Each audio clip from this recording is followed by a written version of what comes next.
এবার সরকার ফেলার হুঁশিয়ারি অমিত শাহের। 30 আসন পেলেই বিজেপি সরকার।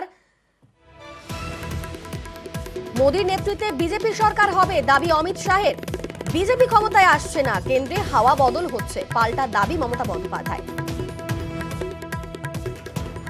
ममता दीदी, आपका समय अब समाप्त हो गया है। 30 सीटें आते ही आपका समय समाप्त हो जाएगा।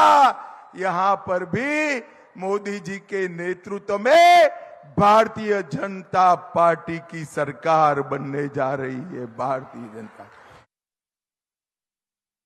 এবার যদি জিজ্ঞেস করেন দিদি খবর কি আছে কিছু, আমি বলি হ্যাঁ খবর আছে, জব্বর খবর।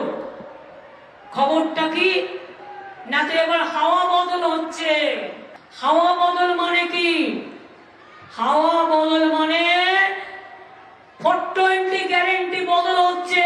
এখনো পর্যন্ত যা মোটামুটি এসছে, ফোর্থ ফেজ হয়ে গেছে, তাতে 195 থেকে 200-র মধ্যে বিজেপি বড় জোর হলে থাকতে পারে, আর ইন্ডিয়া জোট পাবে 295 থেকে 315।